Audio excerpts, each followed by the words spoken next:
ID login பண்ணிட்டீங்களா sir? பண்ணிட்டேங்க sir. ATM card எத்தனை பில் பண்ணீங்க?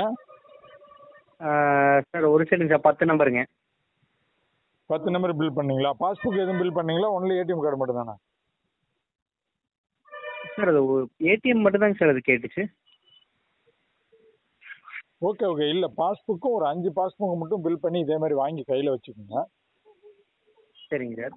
எதுக்காகனா நீங்கள் நிறைய அக்கௌண்ட் ஓப்பன் பண்ணீங்கன்னா ஆர்பிஐலேருந்து வருவாங்க செக்கிங்காக. சரி சரிங்க சார். அப்போ யாராவது கேட்டால் மட்டும் கொடுங்க, இல்லைன்னா இப்போ புக் இது வந்து தனித்தனியாக தான் வாங்கணுமா சார்? கார்டு தனியாக பாஸ்புக் தனியாக வாங்கணுங்களா? கார்டு தனியாக பாஸ்புக் தனியாக வாங்கணும். இப்போ கார்டுக்கு வந்து பார்த்தீங்கன்னா, இப்போ இங்கே ஒரு கார்டுக்கு 90 ரூபா கட்டினீங்களா? ஆமாங்க சார். அந்த அமௌண்ட் அப்படியே ரீஃபண்ட் வந்துடும். அப்படிங்களா? ஆமாம், நீங்கள் கட்டின இப்போ 10 கார்டுக்கு 900 ரூபாய் கட்டுறீங்கன்னா அந்த அமௌண்ட் அப்படியே ரீஃபண்ட் ஆகும். ஓகேங்க சார். அடுத்தது இப்போ ஒரு அக்கௌண்ட்டுக்கு 25 ரூபாயிலேருந்து 35 ரூபா வரைக்கும் இன்சென்டிவ் கிடைக்கும் உங்களுக்கு. ஓகேங்க சார். அந்த அமௌண்ட் சேர்ந்து வரும்போது இப்போ ஒரு அக்கௌண்ட் ஓப்பன் பண்ணதுக்கு 25லேருந்து 35 இன்சென்டிவும் ப்ளஸ் இந்த கட்டினீங்களா டெபாசிட், அதுவும் சேர்த்து தான் உங்களுக்கு ரிட்டர்ன் வரும். ஓகே ஓகேங்க. அதனால இது நமக்கு வந்து எதுவும் காஸ்ட் கிடையாது, சரிங்களா? அதே மாதிரி பாஸ்புக் வந்து ஒரு பாஸ்புக் 20 ரூபா வரும். ஓகேங்க. அதையுமே நீங்க வாங்கி பாஸ்புக்ல வந்து பேக் சைடுல வந்து ஒரு பார்கோடு நம்பர் இருக்கும். சரிங்க சார். இப்போ எக்ஸாம்பிளுக்கு அவங்க இப்போ அக்கௌண்ட் ஓப்பன் பண்ண போறீங்கன்னா அந்த அக்கௌண்ட் ஓப்பன் பண்ணிட்டு அந்த மொபைல் நம்பரை கொடுத்து சர்ச் கொடுத்து அதுல வந்து பாஸ்புக்னே ஆப்ஷன் வரும். சரிங்க சார். அதை எடுத்துட்டு அந்த உங்க கைக்கு இப்போ 5 பாஸ்புக் வாங்கிருக்கீங்கன்னா அதுல ஒரு பாஸ்புக்கோட பார்கோடு நம்பர் பின்னாடி இருக்கும். Okay sir. அந்த நம்பரை போட்டீங்கன்னா ஆட்டோமேட்டிக்கா அந்த பாஸ்புக் அந்த அக்கௌண்ட்ல மெர்ஜ் ஆகிக்கும். சரிங்க சார். உடனே நீங்க பாஸ்புக் ஸ்டேட்மெண்ட் கேட்டீங்கன்னா ஆட்டோமேட்டிக்கா வாட்ஸ்அப்புக்கு வரும். அதை வச்சு நம்ம பிரிண்ட் எடுத்து கொடுக்கணும். அதுதான் நடைமுறைக்காக கொடுத்துருக்காங்க. ஓகேங்க சார். பட் பெரும்பாலும் இப்போ டிஜிட்டல் பேங்குங்கிறதுனால பணம் போட்டாலும் எடுத்தாலும் உடனடியா வந்து அவங்களுக்கு ரிசீவ் ஆயிடும். அதனால பெருசா யாரும் கேட்க மாட்டாங்க. ஆமா ஆமாங்க. பட் இருந்தாலும் ஒரு பிரான்ச்னா மினிமம் பாஸ்புக் ஒரு 5 வச்சிருக்கிறது பெட்டர்னு தான் அவங்க சொல்றாங்க. ஓகே ஓகேங்க சார். ஒன்று. ரெண்டாவது வந்து நீங்க அக்கௌண்ட் ஓப்பன் பண்றீங்க, இப்போ ஷாப் வச்சு பண்றீங்கும் போது ஒரு அக்கௌண்ட் அதாவது ஏதாவது ஒரு அக்கௌண்ட் அந்த ஏரியாவில் அதிகமாக கொடுப்பீங்க எல்லாருக்கும். அக்கௌண்ட் பத்திய டீட்டெயில்ஸை வெளியே நாம்ஸை வந்து ஒரு பிரிண்ட் எடுத்து ஒட்டணும். சரிங்க சார். இது ஒரு நாம்ஸ் இருக்கு. இதெல்லாம் அவங்க சடனா எப்பாவது வருவாங்க, நீங்க அக்கௌண்ட் ஓப்பன் பண்ணணும் செக்கிங்காக வரும். ஓகேங்க சார். வந்து ஃபினோ பேங்க் ஒரு பிரான்ச்சா தான் பாக்குது. அதான் சார், அக்கௌண்ட் ஓப்பனிங் பண்ணும்போது இந்த நாம்ஸ் எல்லாம் நீங்க கடைபிடிக்கணும், சரிங்களா? Okay okay. ரெண்டாவது, நீங்க இப்போ அக்கௌண்ட் ஓப்பன் பண்ண போறீங்கன்னா ஒரு ஏடிஎம் கார்டு இருக்கும்போது முன்னாடியே பில்லிங் பண்ணிக்கணும். சரிங்க சார். பண்ண மாதிரி தான் நீங்க அதை பில்லிங் பண்ணிட்டு எனக்கு அந்த அட்ரஸையும் இதையும் கொடுத்தீங்கன்னா நாங்க அனுப்பி வச்சிருவோம், சரிங்களா? Okay okay sir. இது ஒண்ணு. ரெண்டாவது, நீங்க அக்கௌண்ட் ஓப்பன் பண்ணி தரதோட மட்டும் கிடையாது, இல்லாம உங்களுக்கு இப்போ நீங்க ஷாப் வச்சு பண்றீங்களா இல்ல எப்படி பண்றீங்க? ஷாப் வச்சிருக்கேங்க சார். ஷாப்ல கட்டாயமா உங்களோட மொபைல் நம்பர் எழுதி போட்டுருக்கணும்.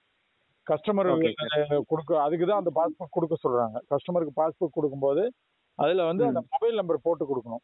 நீங்க தான் அவங்களோட மெயின் பிரான்ச். ஓகேங்க சார். ஒரு கஸ்டமருக்கு அக்கௌண்ட் ஓபன் பண்றீங்கன்னா நீங்க தான் மதர் பிரான்ச் அதுக்கு. Okay sir. அந்த அக்கௌண்ட்ல பணம் உள்ள வந்து வெளியே போகும்போது எல்லாம் உங்களுக்கு ஒரு இன்சென்டிவ் கிடைக்கும்.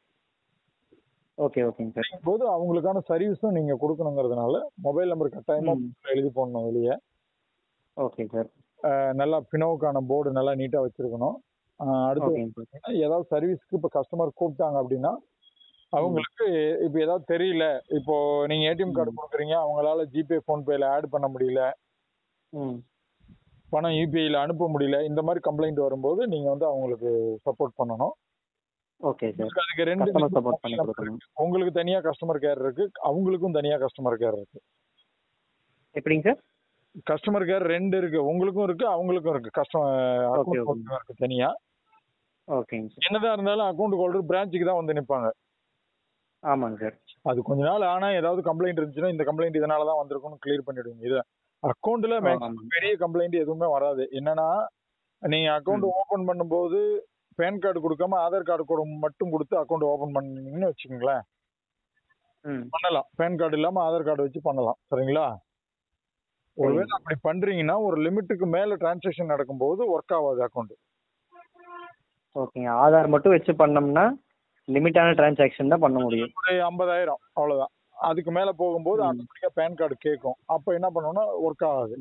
அப்ப திரும்ப வந்து அவங்க ஒரு ஓகே வேலை ஓகேங்க. பேன் கார்டு இல்ல, எனக்கு எமர்ஜென்சி அக்கௌண்ட் அர்ஜென்ட்டுங்கிறவங்களுக்கு தான் நம்ம அதை பண்ண போறோம். ஓகேங்க சார். அப்படி ஒரு சூழல் வந்துச்சுன்னா அவங்க பேன் கார்டை மறுபடியும் எடுத்துட்டு வர சொல்லி நீங்க அப்டேட் பண்ணிடலாம். அப்டேட் பண்ணிக்கலாம் திரும்ப கூட. நீங்க பேன் கார்டு எடுத்துட்டு வர சொல்லி அப்டேட் பண்ணலாம். ஓகேங்க சார். ஒண்ணு சில பேர் வந்து வருஷ கணக்கா அக்கௌண்ட்டை யூஸ் பண்ணாமே அப்படியே வச்சிருப்பாங்க. சரிங்க சார். ஓபன் பண்ணிட்டு அந்த மாதிரி இருக்கிறவங்களுக்கும் ஒரு குறிப்பிட்ட மாதங்கள் அந்த அந்த ஒவ்வொரு அக்கௌண்ட்டுக்குமான லிமிடேஷன் இருக்கு. கேவைசி பண்ண சொல்லுவேன் எகைன். ஓகேங்க சார். கஸ்டமர் ஏன்னா அந்த அக்கௌண்ட் திரும்ப ஆப்ரேட் வெறும் ஏடிஎம் கார்டு வச்சு பண்ண போகும்போது கஸ்டமர் வந்து இப்ப லைஃப் இருக்காரா அப்படிங்கிறதுக்காக ஒரு ஜஸ்ட் ஒரு கேவைசி பண்ண சொல்லும். Okay sir. பேங்க்ல உள்ள நடைமுறைகள் தான். அதனால வந்து பேங்க் இப்போ ஒரு இந்தியன் பேங்க் பிரான்ச்சில் கஸ்டமர் வந்தா என்ன நடைமுறையோ அது நமக்கும் பொருந்தும். ஓகே ஓகேங்க. இது எல்லாமே நீங்க ஃபாலோ பண்ணணும். அப்பதான் வந்து நீங்க ஒரு வங்கியாவே மேனேஜ்மெண்ட் பண்ண முடியும். ரெண்டாவது இப்ப கஸ்டமர் ஓபன் பண்ணிட்டாங்க, பணம் எடுத்துட்டு வராங்க ஒரு 10,000 ரூபாய். ஓகேங்க சார். உங்களோட அக்கௌண்ட்டுக்கு பணம் போட சொல்றாங்கன்னா வந்த உடனே அவங்களோட அக்கௌண்ட் கொடுத்து மொபைல் நம்பர் போட்டு சர்ச் கொடுத்து டெபாசிட்னு கொடுத்து 10,000 ரூபான்னு போட்டீங்கன்னா அவங்க அக்கௌண்ட்டுக்கு போயிடும் உங்க வேலட்ல இருந்து. ஓகேங்க சார். அவங்க கிட்ட இருந்து நீங்க கேஷ் வாங்கிக்கணும். இதுதான் நடைமுறை. அப்படியே வித்ட்ரா பண்ணி தர சொன்னாங்கன்னா அவங்க மொபைல் நம்பர் போட்டு சர்ச் கொடுத்து வித்ட்ராவல் கொடுத்தீங்கன்னா சேம் நடைமுறை தான். ரேகை வச்சாங்கன்னா உங்க அக்கௌண்ட்டுக்கு பணம் வந்துடும். அவங்களுக்கு வந்து நீங்க இதான் நடைமுறை. ஓகே ஓகேங்க சார். இதெல்லாம் நடைமுறை பண்ணணும். நீங்க அதாவது இதுக்கு வந்து கஸ்டமரோட மொபைல் நம்பர் போடணும் இல்லைங்களா? ஆமா ஆமா, அக்கௌண்ட்டுக்கு கஸ்டமரோட மொபைல் நம்பர் தான். இந்த இடத்துல உங்க மொபைல் போடக்கூடாது. ஏன்னா அவங்களுக்கு தான் அவங்க டெபாசிட் பண்ண வந்தாலோ வித்ட்ராவல் பண்ண வந்தாலோ கஸ்டமரோட மொபைல் நம்பர் போட்டு அந்த வித்ட்ராவோ டெபாசிட் நம்ம பண்ணிக்கணும். நீங்க அக்கௌண்ட் ஓப்பனிங்கே கஸ்டமரோட மொபைல் நம்பர் தான் போடணும். ஓகே ஓகேங்க சார். மறந்து கூட உங்க மொபைல் நம்பர் போடுறாதீங்க. இன்கேஸ் மொபைல் நம்பர் சேஞ்ச் பண்ணிக்கலாம். பெரிய விஷயம் மொபைல் நம்பர் ஜிமெயில் ஐடிலாம் சேஞ்ச் பண்ணிக்கிறது தான். ஓகேங்க. இருந்தாலும் எக்காரணத்தை கொண்டு உங்க மொபைல் நம்பர் இதுக்கு போடக்கூடாது. ஓகேங்களா? ஓகேங்க சார். ஓகேங்க. இவ்வளவுதான். இதெல்லாம் பண்ணணும். கஸ்டமரோட சர்டிபிகேஷன், இப்போ அக்கௌண்ட் ஹோல்டரோட சர்டிபிகேஷன் இருக்கணும். நீங்க ஒரு 100 அக்கௌண்ட் ஓபன் பண்ணிட்டீங்கன்னாவே உங்க பேங்க் கட்டாயமா போர்டுல டைமிங் இருக்கணும். Opening time. ஓகே ஓகேங்க சார். ஓப்பனிங் டைமும் 2 மொபைல் நம்பரும் இருக்கணும். ஒரு mobile number plus alternate mobile number, இது ரெண்டும் அதுல இருக்கணும். ஏன்னா அவங்க என்னதான்னாலும் அவங்க பிரான்ச்சா நினைப்பாங்க. ஆமாங்க சார். கால் பண்ணாங்கன்னா ஒரு மொபைல் நம்பரும் ஒரு வாட்ஸ்அப் நம்பரும் போட்டுருங்க. மொபைல் கால் பண்றாங்க, நீங்க ஒரு எமர்ஜென்சில இருக்கீங்க, போன் எடுக்க முடியாத டைம்ல வாட்ஸ்அப் பண்ணிடுவாங்க. வாட்ஸ்அப்ல ஃபாலோ பண்ணி உங்களுக்கு பண்ணிடலாம். ஓகேங்க சார். அதுவும் இல்லையா, இன்னொரு பங்கு மேல போய் உங்ககிட்ட யாரெல்லாம் அக்கௌண்ட் ஓபன் பண்றாங்களோ அவங்களோட மொபைல் நம்பர் எல்லாம் வச்சு வாட்ஸ்அப் ஓபன் பண்ணிடுங்க குரூப்பா. ஓகேங்க சார். யாராவது ஏதாவது கம்ப்ளைண்ட் வாட்ஸ்அப் குரூப் ஓபன் பண்ணி அவ்வளவுதான். ஆமா, அதெல்லாம் பண்ணிக்கலாம். சிம்பிளா மேனேஜ் பண்ணிக்கங்க. யாராவது ஏதாவது கம்ப்ளைண்ட் கொடுத்தாங்க அப்படின்னா அந்த கம்ப்ளைண்ட் ஃபாலோ பண்ணி கொடுத்துருங்க. குறிப்பா குரூப்ல வந்து எந்த விதமான அவங்களோட பாஸ்வேர்டோ வேற எதுவுமே நீங்க குரூப் வழியும் கேட்க கூடாது. ஓகேங்க சார். எதுக்குன்னா உங்ககிட்ட எத்தனை பேர் இருக்காங்கன்னு நீங்க தெரிஞ்சுக்கிறதுக்கும், காமனா யாருக்காவது எரர் வருதான்னு சும்மா வாய் வழியா இதுக்கு பண்ணு இதை பண்ணுங்க ஒர்க் ஆயிடும் அப்படின்னு சொன்னாமா இல்ல பிரான்ச்சுக்கு வாங்கன்னு சொல்றதுக்கு தான் அந்த குரூப். ஓகே ஓகேங்க சார். அதே மாதிரி உங்க கஸ்டமர் கிட்ட அக்கௌண்ட் ஓபன் பண்ணும்போது நீங்க கொடுக்கக்கூடிய முதல் இன்ஸ்ட்ரக்ஷன், யாராவது ஓடிபி கேட்டாலோ யாராவது லிங்க் அழுத்தினாலோ எந்தவித காரணம் கொண்டு இதை நீங்க பயன்படுத்தக்கூடாது. எங்களோட அனுமதி, பிரான்ச்சோட அனுமதி வாங்கிட்டு தான் பண்ணணும். ஏன்னா யாராவது ஸ்கேம் பண்ணி வேலட்ல இருக்கிற அமௌண்ட் எடுத்துட்டு நேர காலையில தான் வருவாங்க. ஆமாங்க. அப்புறம் வந்து நேரடியா அவங்க தான் கொடுத்துருப்பாங்க, ஓடிபி எல்லாம் கொடுத்துருப்பாங்க. நார்த் இந்தியன்ஸ் யார்கிட்டயாவது ஏமாந்துருப்பாங்க. ஆமாங்க. அவங்க வந்து என்ன சொல்லுவாங்க, இப்ப பணம் போயிடுச்சு அப்படின்னு சொல்லி நம்ம உங்ககிட்ட சண்டைக்கு வருவாங்க, பினோ பேங்க் மேல சண்டைக்கு வருவாங்க. இதையெல்லாம் கருத்தில் கொண்டு நீங்க இதை கவனமா கட்டாயமா சொல்லணும். வெளியே அதையும் ஒரு ஒட்டணும். எந்த விதமான காரணம் கொண்டும் யாரும் உங்களுடைய மொபைல் நம்பருக்கான ஓடிபியோ அல்லது அது சார்ந்த அக்கௌண்ட் சார்ந்த எந்த தகவல்கள் கேட்டாலும் தர வேண்டிய அவசியம் இல்லை. சந்தேகம் ஏதேனும் நீங்க கஸ்டமர் கேர் தொடர்பு கொள்ளலாம்னு சொல்லி கஸ்டமர் கேர் நம்பர் போடுங்க. இல்ல அப்படின்னா நீங்க உங்க பிரான்ச்சுக்கு வந்து அணுகவும் அப்படின்னு போட்டுருங்க. ஓகேங்க சார். இதெல்லாம் முறையா ஃபாலோ பண்ணீங்கன்னா நீங்க ஒரு பேங்காவே ரன் பண்ணலாம். சரிங்களா? Okay sir. இதுதான் அக்கௌண்ட் ஓபனிங் பண்றதுக்கான இது ஃபர்ஸ்ட் எய்ட் இன்ஸ்ட்ரக்ஷன். இதுக்கு மேல நீங்க அக்கௌண்ட் ஓபன் பண்ண அதுலயே இன்னும் என்ன மாதிரி நடைமுறைகள் இருக்குதுங்கறத நீங்க பார்த்து ஃபாலோ பண்ணுங்க. சரியா? Okay sir. ஓகே. இப்போ அடுத்து பாத்தீங்கன்னா இப்போ நீங்க அந்த ஒரு மொபைல் நம்பர் கொடுத்து சர்ச் கொடுங்க. Okay sir. ஓபன் அக்கௌண்ட் கொடுங்க. இப்போ என்னோட மொபைல் நம்பருங்களா இல்ல கஸ்டமர் மொபைல் நம்பர் கொடுங்க? கஸ்டமர் மொபைல் நம்பர் தான். யாருக்கு அக்கௌண்ட் ஓபன் பண்றீங்களோ அவங்க நம்பர் தான். ஓகேங்க சார். சர்ச் பண்ணிட்டேங்க சார். ஓப்பன் இப்போ ஏசி வந்து ஓப்பன் அக்கௌண்ட்டுன்னு இருக்குங்க. ஆமாங்க சார். அதை ஓப்பன் பண்ணுங்க. Okay sir. இப்போ எத்தனை அக்கௌண்ட் இப்போ காட்டுது? வந்து 1 2 3 4 5 6 7 அக்கௌண்ட் காட்டுதுங்க சார். படிங்க 7 அக்கௌண்ட்டும் லைனா ஒன்று ஒன்று. Sir Shubh savings account. சுபாஷ் சேவிங்ஸ் அக்கௌண்ட். ஓகே. அடுத்து சுபா வரல அதில். ஓகேங்க சார். பவிஷ்யா சேவிங்ஸ் அக்கௌண்ட்டுங்க sir. Bhavishya savings account. Jan savings account. Jan savings account. Saral savings account. Saral salary account. Okay. ஓகேங்க சார். சாரல் சேலரி அக்கௌண்ட்டுங்களா? இந்த சேலரியா கம்பெனியில் வேலை செய்கிறவங்களுக்கு கட்டாயமாக இந்த அக்கௌண்ட் தான் ஓப்பன் பண்ணணும். அதுதான். Okay sir. அடுத்து அடுத்தது வந்துங்க sir Gullak savings account. Gullak savings account. Okay. அடுத்து அடுத்தது வந்து சம்பான் கரண்ட் அக்கௌண்ட்டுங்க sir. Sampann zero balance current account. அடுத்து அப்புறம் வந்து பிரகதி கரண்ட் அக்கௌண்ட்டுங்க sir. Pragati current account. Minimum balance 5000 அக்கௌண்ட்ல. ஓகேங்க சார். இப்போ ஒவ்வொரு அக்கௌண்ட் பத்தி டீட்டெயிலே நீங்க தெரிஞ்சுக்கங்க. ஒரு அக்கௌண்ட் ஓபன் பண்ணுங்க லைனா, மேல இருந்து ஒவ்வொரு அக்கௌண்டா ஓபன் பண்ணுங்க. இப்போ வந்து சுபா சேவிங்ஸ் அக்கௌண்ட்டுங்க சார். சுபா ஓபன் பண்ணிட்டீங்களா? இதுல வந்து merchant account doesn't have sufficient பேலன்ஸ்னு சொல்லி காட்டுதுங்க சார் ஃபார் அக்கௌண்ட் ஓப்பனிங்.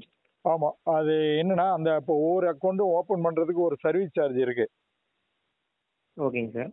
அதுல 10 நாம்ஸ் காட்டுதா? நாம்ஸுக்கு முன்னாடி அந்த இது வந்துருச்சுங்க சார். Okay okay. வேலட்ல இப்போ சுத்தமா அமௌண்ட் இல்லையா? அதாவது ஒவ்வொரு இப்போ நீங்க வேலட்ல வந்து பாத்தீங்கன்னா 423 ரூபா அக்கௌண்ட் இருக்குங்க சார். அது 10ல வேற என்ன அக்கௌண்ட் அமௌண்ட் ஆட் பண்ணுங்களா சார்? ஆமா ஆமா, ஆட் பண்ணுவோம். ஆட் பண்றதுன்னா பண்ணிக்கலாங்க சார், ஒன்றும் பிரச்சனை இல்லைங்க. ஒரு 1000 ரூபா ஆட் பண்ணிட்டு வந்தீங்கன்னா தான் எல்லா அக்கௌண்ட் பத்தி டீட்டெயிலுமே அது ஷோ ஆகும். ஓகேங்க சார். இப்போ ஆட் பண்ணிட்டுங்களா? இப்போ ஆட் பண்ண முடியுமா? பண்ணிடலாங்க சார். மைக்ரோ ஏடிஎம் வாங்கியிருக்கீங்களா? மைக்ரோ ஏடிஎம் இன்னும் வாங்கலைங்க சார். மைக்ரோ ஏடிஎம் வேணும் சார். ஏடிஎம் பின் செட் பண்ண முடியாது.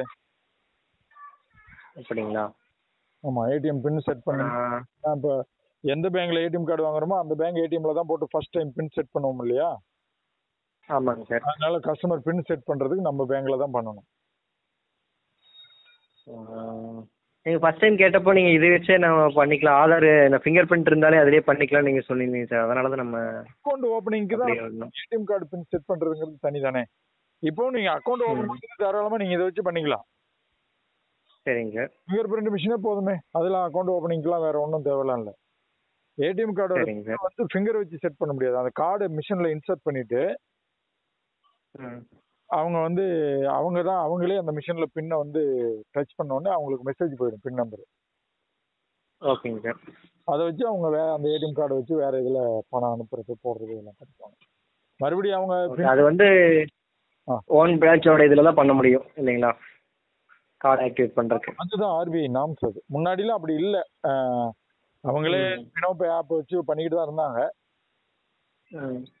அது ஆர்பிஐ ஸ்ட்ரிக்டா நாம்ஸ் போட்டுருச்சு 2024. இப்போ அந்த மைக்ரோ ஏடிஎம்க்கு என்ன எவ்வளோ பேமெண்ட்டுங்க சார்? அது வாங்கிக்கலாம். அதுல 2 வெரைட்டி இருக்கு. 2000ல இருக்கு. அது பார்த்தீங்கன்னா உங்களுக்கு சார்ஜ் வந்து கம்மினா நிற்கும். இந்த மந்த்ரா கம்பெனி தராங்க ரேட்டு கம்மியில. சரிங்க சார். குவாலிட்டி அதுக்கு தகுந்த மாதிரி தான் இருக்குது. பெருசா லைஃப் டைம் வரல. ஒரு 5-6 மாசத்துல ஏதாவது ஒரு கம்ப்ளைண்ட். சரி சரிங்க. 2500 2600ல ஒன்று இருக்கு. சரிங்க சார். நான் 4 வருஷமா அந்த பிராண்ட் கொடுக்குறோம். பட் அது நல்ல லைஃப் வருது. எதுலைங்க சார்? 2600 இல்லைங்களா? அது வந்து மொபைல்லையும் யூஸ் பண்ணலாம், சிஸ்டத்துலையும் யூஸ் பண்ணலாம். ஓகேங்க சார். இந்த 2000ல வந்து மொபைல்ல மட்டும்தான் யூஸ் பண்ண முடியும். மொபைல்ல மட்டும்தான் யூஸ் பண்ண முடியும். இது இந்த வேரியேஷன் இருக்குது. அதனால நீங்க தான் சூஸ் பண்ணணும். சில பேர் என்ன சொல்றாங்க, எனக்கு ரேட்டு கம்மியில கொடுங்கங்கிறாங்க.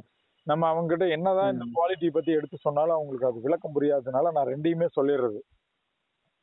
சரி சரிங்க சார். இந்த மிஷின் வாங்கிட்டு மாடலே தெரியாம இன்னொருத்தர் யாராவது வந்து மிஷின், ஏன்னா மிஷின் எல்லாம் பார்க்கறதுக்கு ஒரே மாதிரி தான் இருக்கும். அந்த பிராண்ட் மட்டும் வேற. ஒரே மாதிரி இருக்கு.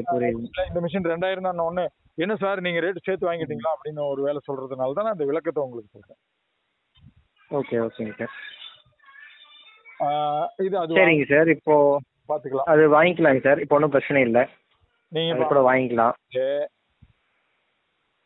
அமௌண்ட் லோடு பண்ணிட்டு இப்போ அக்கௌண்ட்டா ஓபன் பண்ணீங்கன்னா சரிங்க சார். இந்த அக்கௌண்ட்டுக்கு 10 நாம்ஸ் வரும் அதுல. சரிங்க சார். அதெல்லாம் ஜெராக்ஸ் எடுத்துக்கங்க ஃபர்ஸ்ட். சரிங்க. இப்போ எக்ஸாம்பிளுக்கு பாத்தீங்கன்னா ஒரு சம்பான் கரண்ட் அக்கௌண்ட் அப்படின்னு ஓபன் பண்ணிட்டீங்கன்னா ஓகே. அது வந்து எத்தனை முறை ஏடிஎம் வந்து அதர் ஏடிஎம்ல போட்டு ஃப்ரீயா எடுத்துக்கலாம். மதர் பிரான்ச் உங்ககிட்ட வந்து எத்தனை முறை எடுக்கலாம், உங்ககிட்ட வந்தா ஒரே நாளையில எவ்வளவு வித்ட்ரா பண்ணலாம், வெளியில எடுத்தா எவ்வளவு வித்ட்ரா பண்ணலாம், அதுக்கு எவ்வளவு சர்வீஸ் சார்ஜ், அந்த சர்வீஸ் சார்ஜுக்கு என்னென்ன உங்களுக்கு வந்து சர்வீஸ் கொடுப்பாங்க, இந்த நாம்ஸ் எல்லாமே ஒவ்வொரு அக்கௌண்ட்டுக்கும் 10 நாம்ஸ் இருக்கும். அது எல்லாமே நீங்க முதல்ல படிச்சு தெரிஞ்சுக்கணும். அப்பதான் எந்த கஸ்டமருக்கு எந்த அக்கௌண்ட் கொடுத்தா பெட்டரா இருக்குங்கிறத நீங்க சூஸ் பண்ண முடியும். கஸ்டமர் வந்த உடனே கம்பெனில வேலை செய்யறாங்க, உங்களுக்கு எதிர்பார்க்கவே வேணாம் சாரல் சேலரி அக்கௌண்ட். ஓகேங்க sir. Saral salary savings account, salary account. Saral salary கம்பெனில வேலை செய்யறவங்களுக்கு அது வந்து நீங்க உங்களுக்கு வருஷத்துக்கு 250 பிளஸ் ஜிஎஸ்டி கட்டணும். ஒரு வருஷம் சர்வீஸ் சார்ஜ் வருஷத்துக்கு 250 பிளஸ் ஜிஎஸ்டி. அதோட என்ன அதுல இருக்க உள்ளது பெனிஃபிட்னா ஒரு வருஷத்துக்கு அக்கௌண்ட் மெயின்டெனன்ஸ் 0 தான். அது அக்கௌண்ட் ஒரு வருஷத்துக்கு ஏடிஎம் கார்டு மெயின்டெனன்ஸ், ஒரு வருஷத்துக்கு அவங்களுக்கு ஆக்சிடென்ட் பெனிஃபிட், ஏதாவது விபத்துல தவறி அவங்களுக்கு 2 லட்ச ரூபாய் இன்சூரன்ஸ் கவரேஜ். ஓகேங்க சார். பிளஸ் வந்து எஸ்எம்எஸ் சார்ஜ். எஸ்எம்எஸ் சார்ஜ் இதெல்லாம் சேர்த்து அந்த அமௌண்ட் இதெல்லாம் வந்து 250 பிளஸ் ஜிஎஸ்டிக்குள்ள ஆட் ஆயிரும். ஆட் ஆயிடும். இது எல்லா அக்கௌண்ட்டுமே காமனான சார்ஜ் இது.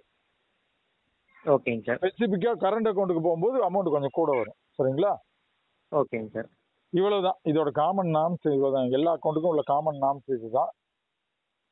இதை வந்து கஸ்டமருக்கு தெளிவா சொல்லிடணும் நீங்க, இல்லைன்னா எழுதி ஒட்டி அதை படிச்சுக்கணும்னு சொல்லிடணும். தமிழ்ல ஒட்டினாலும் ஓகே தான். சரிங்களா? ஓகேங்க சார். இது ஒண்ணு. இதை நீங்க பழகிட்டு ஆட்டோமேட்டிக்கா அக்கௌண்ட் ஓபன் பண்ணலாம். அக்கௌண்ட் ஓபன் பண்ற ஃபார்முலா நான் ரஃபா சொல்றேன், அதை நீங்க வேணா ரெக்கார்ட் பண்ணி வச்சுட்டு சொல்லுங்க சார், நான் நோட் பண்ணிக்கிறேன். ஒண்ணுமே இல்ல, மொபைல் நம்பர்ல கஸ்டமரோட மொபைல் நம்பர் போட்டு சர்ச் கொடுத்துங்க. ஓகே, கஸ்டமர் மொபைல் நம்பருங்க. ஆமா, எந்த ஓபன் அக்கௌண்ட் கொடுத்துட்டு எந்த அக்கௌண்ட் கஸ்டமர் கொடுக்கறதுன்னு முதல்ல முடிவு பண்ணிக்கோங்க. எக்ஸாம்பிளுக்கு இப்போ குல்லாக் சேவிங்ஸ் அக்கௌண்ட் சில பேர் கேட்பாங்க. ஓகேங்க சார். குல்லாக் சேவிங்ஸ் அக்கௌண்ட் அது எதுக்காகுங்க சார்? அது வந்து ஒரு காமன் மேன் சேவிங்ஸ் அக்கௌண்ட். ஓகேங்க சார். பேசிக்கா இருக்கிற சேவிங்ஸ் அக்கௌண்ட். ஆமா, பேசிக்கா இருக்கிற சேவிங்ஸ் அக்கௌண்ட்ல ஒரு டிஃபரெண்டான சேவிங்ஸ் அக்கௌண்ட். 1000 ரூபாய் மினிமம் பேலன்ஸ் மெயின்டைன் பண்ணணும். ஓகேங்க சார். மினிமம் பேலன்ஸ் வந்து 1000 ரூபாங்க மெயின்டைன் பண்ணணும். அது ஒரு ஆஃபர் கொடுப்பாங்க. அந்த ஆஃபர் டைம்ல குல்லாக் ஓபன் பண்ணீங்கன்னா உங்களுக்கு அந்த சர்வீஸ் சார்ஜே கிடையாது. வருஷம் வருஷம் கட்ட தேவையில்ல. 0 பேலன்ஸ் தான். ஓகேங்க. எல்லாரும் ஒரு எதிர்பார்ப்புக்காக தான் இந்த மாதிரி கேக்குறாங்கிறதுனால. அதுவே நீங்க சுபா போனீங்கன்னா கட்டாயமா சர்வீஸ் சார்ஜ் உண்டு. ஓகேங்க. அந்த சர்வீஸ் சேலரி சேவிங்ஸ் அக்கௌண்ட். ஆமா, நீங்க மத்த சர்வீஸ் சார்ஜே இல்லாம வேணும்னு கேட்டுக்கிட்டதுனால அந்த அக்கௌண்ட் இந்த வருஷம் தான் அறிமுகப்படுத்தினாங்க. ஓகே ஓகேங்க. Bullock savings account. அதுல உள்ள நாம்ஸ் எல்லாம் படிச்சுங்க. நீங்க நாம்ஸ் எல்லாம் படிச்சீங்கன்னா தான் எந்த கஸ்டமருக்கு எந்த அக்கௌண்ட் தரதுன்னு ஒரு முடிவுக்கு வர முடியும். Okay okay. அந்த அக்கௌண்ட் செலக்ட் பண்ணிட்டீங்கன்னா அடுத்தது வந்து இண்டிகேட் கேட்கும். என்னதுங்க சார்? அடுத்தது வந்து சில ஆப்ஷன்ஸ் கேட்கும். ஓகேங்க சார். அடுத்து அவங்க ஆதார் நம்பரை கேட்கும். ஆதார் நம்பருங்க. ஆதார் நம்பர் போட்ட உடனே அவங்கள ஃபிங்கர் வைக்க சொல்லும். ஃபிங்கர் வச்ச உடனே அவங்களோட டேட்டா ஆட்டோமேட்டிக்கா வந்துடும். ஓகேங்க. பேரு, ஊர், அட்ரஸ் எல்லாமே வந்துடும். ஓகேவா? அதுல நீங்க ஃபில் பண்ண வேண்டியது மெயில் ஐடி, நாமினி யாருன்னு மென்ஷன் பண்ணிட்டு அதுக்கு அடுத்த ஸ்டெப்ல பாத்தீங்கன்னா அவங்க ஒரு மினிமம் இன்கம் என்ன வேலை செய்யறாங்க, எவ்வளவு சம்பாதிக்கிறாங்க, இதெல்லாம் சும்மா நான் ஜென்ரலா இருக்கும். ஜென்ரல் கொஸ்டின் தான். ஒரு காமனா அப்படியே அப்ராக்சிமேட்டா நீங்களே டிக் அடிச்சுக்க வேண்டியதான். ஓகேங்க சார். அல்லது கஸ்டமர் கேட்டு அதுக்கு தகுந்த மாதிரி பண்ணிக்கணும். சரிங்களா? ஓகேங்க சார். அதுக்கு அடுத்து பேன் கார்டு இருந்தா எடுக்க சொல்லும். இல்லைன்னா வந்து பேன் கார்டு ரிஜெக்ஷனுக்கு ஒரு ஃபார்ம் வைக்கணும் நீங்க. எனக்கு சார் பேன் கார்டு ரிஜெக்ஷனுக்குங்களா? பேன் கார்டு என்கிட்ட இல்ல, நாங்க இப்போதைக்கு யூஸ் பண்றோம், அதிகமா டிரான்சாக்ஷன் பண்ணும்போது பேன் கார்டு கொடுக்குறோம்னு சொல்லி ஒரு ஃபார்ம் ஃபில்அப் பண்ணி அதை போட்டோ எடுக்கணும். ஓகே. அந்த ஃபார்ம் வந்து நம்மளே டைப் பண்ணிக்கிறோங்களா சார்? அந்த இடத்துலயே வரும் ஃபார்ம். ஓகே ஓகேங்க. அதுலேயே ஃபார்ம் வரும். அந்த ஃபார்ம் ஒரு முறை வரும்போது ஜெராக்ஸ் எடுத்து வச்சுக்கோங்க. ஓகேங்க சார். அப்படி வரலன்னா சொல்லுங்க, நான் தரேன். இப்போ பேன் கார்டு இருந்தால் பேன் கார்டு போட்டு எடுத்துக்கணும் அதில். சரிங்களா? சரி சரிங்க சார். ஓகேங்க. அடுத்தது உங்களுக்கு இன்டர்நெட் வசதி என்ன, மொபைல் யூஸ் பண்ணுறீங்களா, உங்களுக்கு இன்டர்நெட் இந்த இது ஜிபே ஃபோன்பே வசதி வேணுமா, இதெல்லாம் கேட்கும்போது உங்களுக்கு ஏடிஎம் கார்டு டெபிட் கார்டுன்னு கேட்கும். ஓகேங்க சார். டெபிட் கார்டு கிட்டு நம்பர் கேட்கும். அதில் ஒரு கிட்டு நம்பர் இருக்கும். அதை எடுத்து அந்த கிட்டு நம்பரை போட்டுடணும். கிட் நம்பரு எதில் வருங்க சார்? அந்த புக்கு டெபிட் கார்டு வந்து அதுலேயே இருக்குது மேலே. அதாவது அந்த கவர் ஓப்பன் பண்ணாமலே அந்த மேலேயே இருக்கிற நம்பருங்க? பேப்பரே இருக்கும் சார், அதில் இருக்கு. ஓ ஆமாம், அந்த பார்கோடு கீழே ஒரு நம்பர் கொடுத்துருக்குங்க சார். ஆமாம் ஆமாம். ஓகேங்க சார்.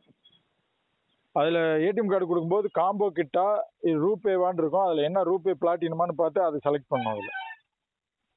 ஓகேங்க சார். இதில் வந்து இப்போ வெளியே போட்டுருக்காங்க சேவிங்ஸ் அக்கௌண்ட் காம்போ கிட்டுன்னு தான் போட்டிருக்கு. அப்படி தான் சார் இருக்கும். உள்ளார வந்து ஏடிஎம் கார்டோட ஆனால் உள்ளே தான் பார்க்கணும்.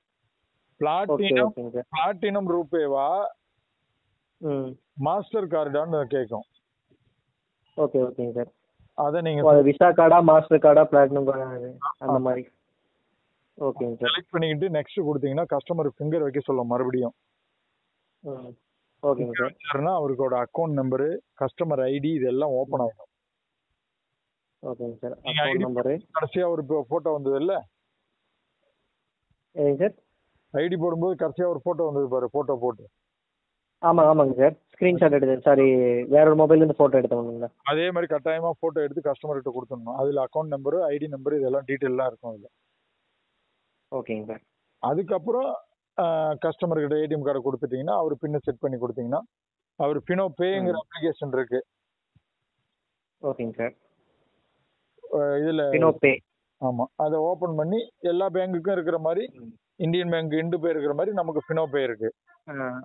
பேசிக் கேஒய்சி பண்ணிடுறாங்க அதில்.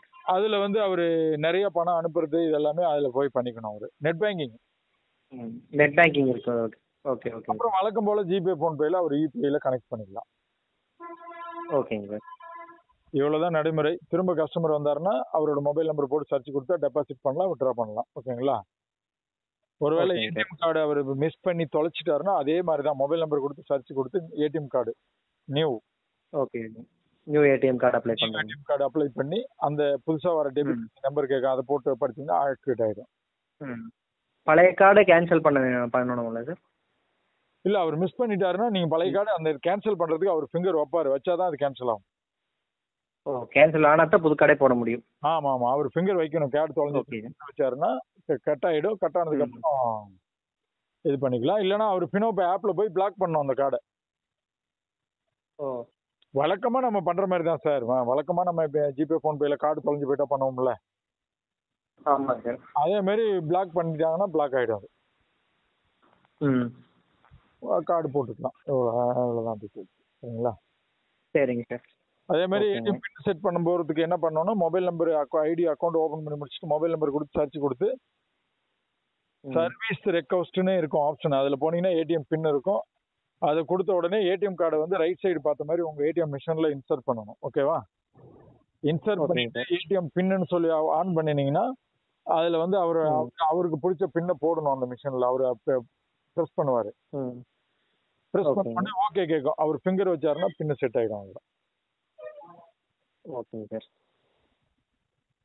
இவ்வளோதான். இன்னும் உங்களுக்கு ஈஸியான முறையில் நிறைய வழிகள் இருக்கு. அவர் பினோ பே அப்ளிகேஷனில் போய் என்னெல்லாம் ஈஸியாக பண்ணிக்கலாங்கிறது நீங்கள் அக்கௌண்ட் ஓப்பன் பண்ணி கற்றுக்கிட்டு அவருக்கு போகும்போது சொல்லி கொடுத்துருங்க. ஏடிஎம் பின் எல்லாம் மாற்றுறதுன்னா அதுலேயே அவர் மாற்றிக்கலாம்.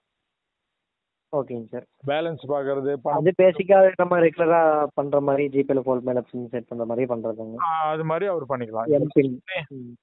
இதெல்லாம் சொல்லலைன்னா கூட ஒரு ஜெராக்ஸ் ஒட்டிட்டீங்கன்னா அவங்க ஈஸியாக பார்த்துக்குவாங்க. இன்னும் கூட நான் ஒரு ஈஸியான ஐடியா சொல்றேன். எல்லாமே நல்ல ஒரு போல்டான எழுத்துல ஒரு புக் மாதிரி போட்டுருங்க, சின்னதா இன்ஸ்ட்ரக்ஷன் சொல்லி. ஒரு ப்ரௌச்சர் மாதிரிங்க. ப்ரௌச்சர் மாதிரி போட்டுட்டு அதை ஒரு பிடிஎஃப் காப்பியா வச்சுட்டு வாட்ஸ்அப் பண்ணிடுங்க அவருக்கு. வேணும்னா உட்காந்து இங்கிலீஷ் படிச்சுட்டு போங்கன்னு சொல்லுங்க, வாட்ஸ்அப்பும் ஒரு காப்பி பண்ணுங்க. ஓகே ஓகேங்க சார். சிம்பிளா முடிஞ்சு போயிடும். ஏன்னா நாளைக்கு சொல்லக்கூடாது கஸ்டமர். ஆமா ஆமாங்க சார். குறிப்பா நான் முன்ன சொன்னது ரொம்ப முக்கியம். யாரு கேட்டாலும் ஓடிபி கொடுக்கூடாது. இது இந்த நாம்ஸ் நீங்க நடைமுறையை ஃபாலோ பண்ணணும்னு சொல்லுங்க. எல்லாமே நோட் பண்ணியிருக்கேங்க சார். சார். அப்புறம் எனக்கு ஒரு சில டவுட்ஸ் இருக்குங்க சார். இப்போ வந்து பார்த்தீங்கன்னா, இப்போ இந்த சேலரி அக்கௌண்ட் வந்து ஆல்ரெடி ஒரு கம்பெனியில் நான் பேசியிருந்தேங்க. அக்கௌண்ட் ஓப்பனிங்க்கு என்ன தெரிஞ்சவங்க மூலிமா ஆல்ரெடி அவங்க ஃபினோவில் தான் ஓப்பன் பண்ணியிருக்காங்க. இதுக்கு முன்னாடி லேபர்ஸ்க்கு எல்லாம் வந்து அங்கே எல்லாம் வந்து பார்த்தீங்கன்னா, இப்போது பேமெண்ட் வந்து ஃபஸ்ட்டு அவங்க கொடுக்க மாட்டாங்க சார். அவங்களுக்கு வந்து ஆட்டோமேட்டிக்காக டெபிட் ஆகிடும். ஃபஸ்ட் சேலரி வந்தோடனே ஆட்டோமேட்டிக்காக டெபிட் ஆகிரும் அப்படிங்கிற மாதிரி சொன்னாங்க. அந்த மாதிரி பண்ண முடியுங்களா சார்? இல்லை சார், அப்படிலாம் பண்ண முடியாது. உங்கள் கை காசை போட்டு தான் பண்ணணும். ஓ, சேலரி அக்கௌண்ட்டுக்கு அந்த ஆப்ஷன் இருக்குன்னு தான் நினைக்கிறேன். ஆமாம், சாரி சார், நீங்கள் கேட்ட சேலரி அக்கௌண்ட் கேட்டீங்க இல்லையா? சேலரி அக்கௌண்ட் தாங்க சார். சேலரி அக்கௌண்ட்டுக்கு அந்த ஆப்ஷன் இருக்கு. அதை எப்படி நம்ம யூஸ் பண்ணுறதுங்க சார்? ஒன்றும் இல்லை, நீங்கள் சேரல் சேலரி அக்கௌண்ட் ஓப்பன் பண்ணும்போது வந்து அந்த கம்பெனி எந்த கம்பெனியில் வேலை செய்கிறாங்களோ அந்த கம்பெனி ஒரு லெட்டர் கொடுக்கும், இவர் எங்கள் கம்பெனியில் தான் வேலை செய்கிறாருன்னு. ஓகேங்க சார். அந்த ஃபார்ம் அப்லோட் பண்ணிட்டீங்கன்னா அந்த சார்ஜ் எடுக்காது, ஃபர்ஸ்ட் சேலரி வரும்போது எடுக்கும். ஓகே ஓகேங்க சார். சரிங்க சார். அப்புறம் வந்து இப்போ பார்த்தீங்கன்னா ஸ்கூல்லலாம் பேசியிருக்கோங்க சார். மைனர் அக்கௌண்ட்ஸ் வந்து ஓப்பன் பண்ண முடியுமாங்க sir? Bhavishya children savings account. எதுங்க சார்? பவிசியா படிச்சீங்கல்ல? பவிசியா, ஆமாங்க சார். அதான் மைனர் அக்கௌண்ட். ஓ, ஓகே ஓகேங்க. பவிசியா ரெண்டாவதாக இருக்கிற பவிசியா சேவிங்ஸ் அக்கௌண்ட்டு, அது வந்து சில்ட்ரன்ஸுக்குங்க. இதுல அதுக்கு வந்து பாத்தீங்கன்னா அதுக்குள்ள ஏடிஎம் கார்டு வராது இல்லைங்க சார்? வருங்களா? வருது. புரியலைங்க சார். பவிசியா அக்கௌண்ட்டுக்கு ஏடிஎம் கார்டு உண்டு சார். ஓகேங்க சார். அப்போ அவங்களுக்கு வந்து என்னென்ன ப்ரூஃப் வந்து நம்ம அவங்ககிட்ட வாங்க வேண்டியது சார் பவிசியா சேவிங்ஸ் அக்கௌண்ட்டுக்கு? அதெல்லாம் நீங்க ஓபன் பண்ணும்போது காட்டும். பவிசியா ஓபன் பண்ணீங்கன்னா பேரண்டோட மொபைல் நம்பர் தான் கொடுக்கணும். ஓகேங்க சார். அதான் டைரக்டா குழந்தைங்க இது வரும், அதுல பேர் வரும். ஓகேங்க. ஆனா அதுக்கு கார்டியனா பேரண்ட் தான் இருப்பாங்க. ஓகேங்க சார். பேரண்டோட மொபைல் நம்பர் கொடுத்து அதுக்கு ஓடிபி போய் வந்தால் தான் அந்த அக்கௌண்ட் ஓபன் பண்ண முடியும். ஓகே ஓகேங்க சார். இல்லை ஸ்கூலில் வந்து பேசியிருக்கோங்க. அதுதான் சொல்றேன், அதோட நாம்ஸ் அதுதான். ஒரு மொபைல் வச்சிருக்கேன் அந்த, ஏன்னா மொபைல் நம்பர் கம்பல்சரி. ஓகேங்க சார். அப்போ வந்து பேரண்டோட மொபைல் நம்பர் கொடுத்து பண்ணிக்கலாம். இதெல்லாம் நீங்க வாங்க சார், ஒரு அக்கௌண்ட்டை ஓபன் பண்ண உங்களுக்கு ஒரு நிறைய டவுட் வரும், அப்போ கிளியர் பண்ணிக்கலாம். சரிங்களா? ஓகே ஓகேங்க சார். சரி சார். இப்போ எனக்கு இந்த மைக்ரோ ஏடிஎம் உடனே கிடைக்கிற மாதிரி என்ன இல்லைங்க சார்? எனக்கு நாளைக்கு வேணுங்க. நான் சொன்ன ஏடிஎம் வேணும்னா ஆர்டர் தான் பண்ணணும். ஒரு 2-3 days ஆகும், உடனே வராது. 2-3 days ஆயிருங்களா? இப்போ உடனேன்னா என்ன ஆப்ஷன் சார்? இந்த இதுதான் வாங்கணுமா? அது வாங்கினேன், அது வேணா அது கூடமே இல்லை. இப்போ மைக்ரோ ஏடிஎம் ரொம்ப டிமாண்டாக தான் இருக்குன்னு நினைக்கிறேன். ஆஃபீஸில் இருக்கும், நான் பார்த்துட்டு சொல்லவா? ஸ்டாக் இருந்தால் இப்போ எமர்ஜென்சியாக உங்களுக்கு போடுறேன். Okay sir. ஸ்டாக் இருந்தால் எமர்ஜென்சி எனக்கு போட சொல்லிடுங்க சார், நான் பேமெண்ட் பண்ணிடுறேன். என்ன இருக்குன்னு பார்த்துட்டு சொல்லிடுங்க சார். எனக்கு இப்போ என்ன பண்ணுறீங்கன்னா, அந்த ஏடிஎம் கார்டு வந்துச்சு இல்லையா? ஆமாங்க சார். அந்த ஏடிஎம் கார்டு டேபிளில் வச்சு சரிங்க சார். ஒரு 20 நிமிஷம் வீடியோவை ஷூட் பண்ணி அனுப்பணும். இந்த மாதிரி நான் பாலா சார்கிட்ட ஐடி வாங்கியிருந்தேன், மந்த்ரா மிஷின் வாங்கியிருந்தேன், ஃபினோ ஐடி வாங்கியிருந்தேன், எல்லாமே இப்போ ரெடி ஆகி ஒர்க் ஆகுது. இப்போ அடுத்ததாக வந்து எங்களுக்கு இது ஏடிஎம் கார்டு அக்கௌண்ட் ஓப்பனிங்காக கேட்டிருந்தேன். ஏடிஎம் கார்டு பில் பண்ணி அதுவும் வாங்கி கொடுத்துட்டாரு. அதுதான் இந்த ஏடிஎம் கார்டு. அக்கௌண்ட் எப்படி ஓப்பன் பண்ண ட்ரைனிங்கும் எனக்கு கொடுத்துருக்காரு. ஓப்பன் பண்ணும்போது டவுட் சொல்றேன்னு இருக்காரு. அதுதான் இந்த இது அப்படின்னு சொல்லி உங்க டிஸ்ட்ரிக்ட் நேம் சொன்னீங்கன்னா, விருப்பப்பட்ட உங்க அட்ரஸ் சொல்லலாம். தேவைப்பட்டவங்க நீங்க இந்த அட்ரஸ் அக்கௌண்ட் ஓப்பன் பண்ணிக்கலாம் அப்படின்னு சொன்னீங்கன்னா ஓகே தான். நான் அதை யூடியூப்ல போடுறேன். ஏன்னா யூடியூப்ல வந்து கேட்கறாங்க. இப்ப நானே வந்து சொல்றதை விட நீங்க தான் வந்து பயனாளி, நீங்க சொன்னீங்கன்னா பெட்டரா இருக்கும். ஒண்ணு. ரெண்டாவது, உங்க அட்ரஸ் உங்க டிஸ்ட்ரிக்ட் போட்டு உங்க மொபைல் நம்பர் கொடுக்குறேன். அப்படி கொடுத்துட்டு அப்படின்னா திருப்பூர் டிஸ்ட்ரிக்ட்ல மேக்சிமம் கம்பெனிக்காரங்க ஓனரே கூட கால் பண்ணுவாங்க, எங்களுக்கு ஒரு 100 அக்கௌண்ட் ஓபன் பண்ணணும் கொடுங்கன்னு கேட்பாங்க. உங்களுக்கு ஒரு நாள் பயிர் 100 நாள் சாப்பாடுன்னு சொல்லுவாங்க. எங்க அப்பா பயிர் நடும்போது ஒரு நாளைக்கு பயிர் நட்டுட்டு நம்ம நெல்லை எடுத்து வீட்டுல வச்சுக்குவோம். அடுத்து 100 நாளைக்கு இந்த சாப்பாடு இதை வச்சுதான் சாப்பிட போறோம் அப்படின்னு சொல்லுவாங்க. அது மாதிரி நீங்க ஒரு நாள் போய் அக்கௌண்ட் ஓபன் பண்ணி 100 பேருக்கு கொடுத்தீங்கன்னா அவங்க பணம் உள்ள போகும்போதும் வெளியே வரும்போதும் உங்களுக்கு இன்சென்டிவ் கிடைக்கும். அது மட்டும் இல்ல, அந்த 100 பேத்தால உங்களுக்கு ஒரு இன்கம், பேசிக்கான இன்கம் வந்துகிட்டே தான் இருக்கும். கண்டிப்பாங்க சார். அதனால நீங்க அது மாதிரி எல்லாம் கிடைக்கும். எனக்கு இந்த வீடியோ ஒன்று எடுத்து அனுப்புனீங்கன்னா பெட்டரா இருக்கும். சரிங்களா? Okay sir. கம்பல்சரி 20 நிமிஷம் வரணுங்களா இல்லை என்ன மேட்டருங்கிறது தெளிவாக சொல்லிட்டு போட்டுருவாங்க? போதும் எனக்கு. சரிங்க சார். 40 செகண்ட் இருந்தா போதும், 20 நிமிஷம்லாம் இல்ல. ஓகே வெறும் ஓகே ஓகே சார். 40 செகண்ட் போதும். நான் சொன்ன விசேஷத்தை 40 செகண்ட் போதும். நானே ஓகே இப்ப சார். என்னன்னா, யாருக்கிட்டையும் முன்னெல்லாம் கேட்டதில்ல. என்னன்னாலும் இப்போ யூடியூப்ல நம்மளா பேசுறதை விட உங்களுக்கும் ஒரு அட்வர்டைஸ்மெண்ட் மாதிரி இருக்கும். அங்க கூப்பிட்டு உங்களுக்கு அக்கௌண்ட் ஓபன் கண்டிப்பா. பண்ணுவாங்க. சரிங்களா? ம் ஓகேங்க சார். 100% நஷ்டம் இல்லைனாலும் கூட நீங்க மாசம் ஒரு 30,000 சம்பாதிச்சீங்கன்னா தானே பெருமை. ஆமாங்க சார். இது நல்லா இருக்குதுன்னு சொல்லணும் இல்லையா? அதுக்காக சொல்றேன். இப்ப என்னுடைய சர்வீஸ் இருக்குங்கிறது ஒரு 20 செகண்ட் 40 செகண்ட் சொன்னீங்கன்னா கொஞ்சம் அது சௌரியமா இருக்கும். வேற ஒன்றும் இல்லை. ஓகேங்க சார். உங்களுக்கு வீடியோ அப்லோட் பண்ணுங்க சார். இதெல்லாம் நாளைக்கு கூட எடுத்து அனுப்புங்க, ஒன்றும் பிரச்சனை இல்லை. ஏன்னா நிறைய பேர் ஓகே பயன்படுறாங்க சார். கண்டிப்பாங்க. கிட்டத்தட்ட 1000 தாண்டி எல்லாருக்கும் சர்வீஸ் கொடுத்துட்டு இருக்கோம். எல்லாரும் பயன்பெற்றுட்டு தான் இருக்காங்க. வீடியோ கொடுத்து பண்ணா நீங்களே பார்த்திருப்பீங்க. ஒரு சில பேர் தான் சொல்றாங்க. அது ஏன்னு தெரியல, அது சொல்ல மாட்டேங்கிறாங்க. ஏன்னா இப்ப நானே சொல்றதை விட அவங்க ஏன் பிரைவசி வெளிய போக கூடாதுன்னு யோசிக்கிறாங்களோ என்னவோ தெரியல. நீங்க பேங்க் வச்சிருக்கீங்க. ஆனா இது நல்ல இல்ல சார், அட்வர்டைஸ்மென்ட் தாங்க சார் இதுவும். நாட் சார், இது அதுதான் சொல்றேன். நீங்க பேங்க் வச்சிருக்கீங்க, வெளியே தெரிஞ்சாதானே 4 பேர் பேங்க் வருவாங்க. ஒண்ணு. ஆமாங்க. ரெண்டாவது, நம்ம இப்ப சர்வீஸ் மக்களுக்கான தானே வச்சிருக்கோம். ஆமாங்க. இது தெரியல. ஒரே ஒரு காமன் மொபைல் நம்பர் கொடுக்கறதுனா கொடுங்க, இல்லைன்னா அது கூட வேண்டாம். ஒரு காமனா ஒரு டிஸ்ட்ரிக்டாவது தெரிஞ்சாதானே வருவாங்க. ஆமாங்க சார். கண்டிப்பா. இது ஒரு அட்வர்டைஸ்மெண்ட் சார், ஃப்ரீ அட்வர்டைஸ்மெண்ட் மாதிரி. ஒரு 2000 பேர் 3000 பேர் பார்க்கும்போது உங்களுக்கு ஆட்டோமேட்டிக்கா அது ஒரு வருமானம் தானே. கண்டிப்பாங்க சார். அத நான் பண்றேன், எனக்கு பேசி கொடுங்க அப்படின்னா அது ஒரு சிலர் தான் கொடுக்குறாங்க. எல்லாரும் கொடுத்தாங்கன்னா தான் நம்ம இம்ப்ரூவ்மெண்ட் பண்ணி கொண்டு போறதுக்கு பெட்டரா இருக்கும். ஓகேங்க சார். ஏன்னா சில பேர் பாக்குறவங்க என்னன்னா, சார் பேசுறாரு, கொஸ்டின் கேக்குறாங்க, ஆன்சர் பண்றாங்க. ஆனா இது உண்மையா இல்லையானே தெரியலையா? அப்ப பயனாளி யாராவது சொன்னாதானே நம்புவாங்க. ஆமாங்க சார். அது ஒண்ணு. பிளஸ் அட்வர்டைஸ்மெண்டாவும் இருக்கும். பிளஸ் கண்டினியூ சர்வீஸ்க்கு நமக்கு ஒரு உந்து சக்தி, ஒரு பெனிஃபிட்டா இருக்குங்க. எனக்கும் ஒரு சர்வீஸ் கொடுக்கறதுக்கு ஒரு இன்ட்ரெஸ்டடா இருக்கும். பரவாயில்ல, எல்லாம் பண்றாங்க, நல்லா பண்றாங்க அப்படிங்கறத. வேற ஒண்ணு. சரி சரி. நாளைக்கு கூட பார்த்து பகல்ல கூட எடுத்து கொடுங்க, ஒன்றும் பிரச்சனை இல்லை. ஓகே சார், எனக்கு ஒன்றும் பிரச்சனை இல்லை. ஓகே. இது சார் கார்டு மைக்ரேட்டியம் மட்டும் எனக்கு கொஞ்சம் குயிக்காங்க சார். ப்ராப்ளம். உங்களுக்கு எவ்வளவு ஃபாஸ்டா முடியுமோ அவ்வளவு ஃபாஸ்டா அரேஞ்ச் பண்ணுங்க. Okay sir. Okay. Thank you sir. வேற எந்த டவுட் வந்தாலும் எனக்கு ஒருவேளை கால் எடுக்கலாம், வாட்ஸ்அப்ல வந்துருங்க. சரியா? ஓகேங்க சார். கண்டிப்பா. நம்ம ஸ்டாஃபுக்கு கால் பண்ணுங்க. நம்ம மேடம் இருக்காங்களா, அவங்களுக்கு கால் பண்ணிடுங்க. ஆமாங்க சார். Angel madam. 4-5 பேர் வேலை செய்யறாங்க ஸ்டாஃப். நீங்க யாருக்குனாலும் கால் பண்ணுங்க. Okay sir. ஓகேங்க.